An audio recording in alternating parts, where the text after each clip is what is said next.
আজকে আমি তোমাদের সাথে এমন একটা রেসিপি শেয়ার করব যে তার জন্য 2-3 পিস মাছের টুকরা থাকলেই হয়ে যাবে।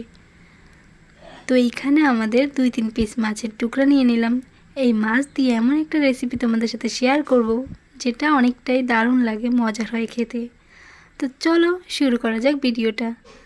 তো এইখানে আমি সবার প্রথমে লঙ্কা কুচি আর পেঁয়াজ কুচি আর রসুন কুচি করে নিলাম। তারপরে এখানে আমার হয়ে গেছে আদা বাটা আর জিরে বাটা।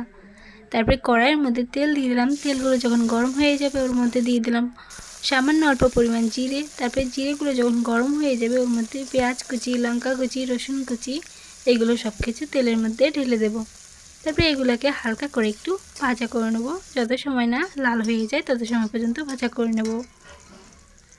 এখন দেখো ভাজা হয়ে গেছে, এমন করেই ভাজা করে নিতে লাগবে পেঁয়াজগুলো, যত সময় না একটু ব্রাউন ব্রাউন কালার হয়ে যায়।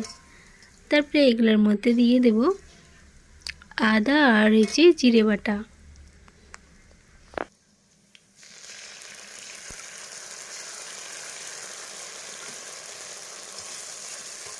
তারপরে যে বাটির মধ্যে যে আরও একটু আদা জিরা বাটা লেগে আছে ওটাও জল দিয়ে মিক্স করে দিয়ে দেব মশলার মধ্যে, যেন মশলাটা পুড়ে না যায় আর ভালো মতো কষানো হয়ে যায়।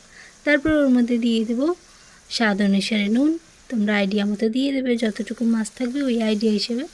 তারপর ওর মধ্যে দিয়ে দেব অল্প একটু হলুদ দিয়ে মশলাগুলোকে কষিয়ে নেব। যত সময় এই মশলার থেকে একটা তেল বেরিয়ে যাচ্ছে তত সময় পর্যন্ত কষিয়ে নিতে লাগবে মশলাগুলোকে।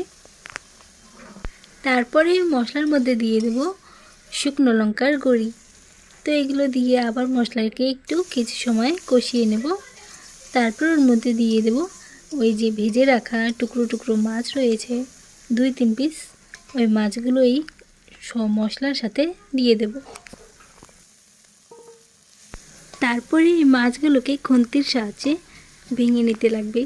মাছগুলো যেন পুরোটাই ভেঙে যায়, একদম খুন্তি দিয়ে মারে ভেঙে নিতে লাগবে, গুঁড়ো গুঁড়ো করে নিতে লাগবে, যেন ওই মশলা আর মাছ একসাথে মিক্স হয়ে যায় আর মিশ্রণটা পুরো একদম এক হয়ে যায়। তত সময় পর্যন্ত খুন্তি দিয়ে ভেঙে নিতে লাগবে মাছগুলোকে।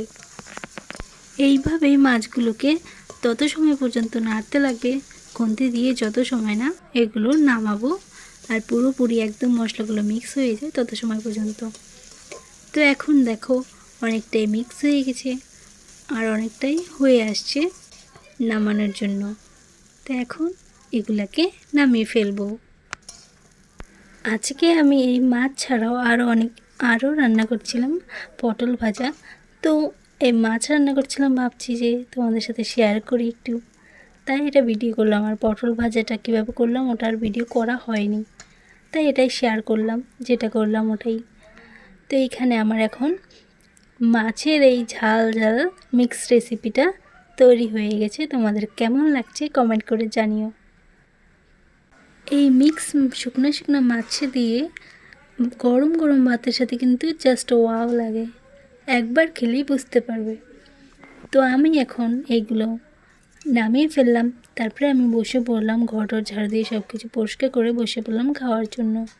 তো এইখানে এখন আমি নিয়ে নিচ্ছি এই মিক্স মাছের ঝাল, আর ওইখানে আছে আমার এখানে পটল ভাজা, আর হয়েছে ওইখানে কুমড়ো আছে, আর হয়েছে কালকে রাত্রে যে মাছ আনছে আমাদের ওই মাছের তেল।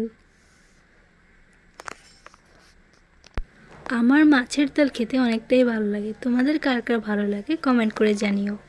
তো এইখানে চলো এখন শুরু করা যাক খাওয়া দাওয়া। অনেক কথাই তো বললাম, পেটেও খিদে লেগে গেছে, তো চলো খাওয়া দাওয়া শুরু করা যাক। তো তোমাদের আমার ভিডিওটা কেমন লাগছে কমেন্ট করে জানিও। আর ভিডিওটা ভালো লেগে থাকলে ভিডিওটাতে লাইক করে দেবে এবং চ্যানেলটাকে সাবস্ক্রাইব করতে ভুলবে না। আজকের জন্য এতটুকুই, দেখা হচ্ছে নেক্সট ভিডিওতে। তত সময়ের জন্য টাটা, বাই বাই।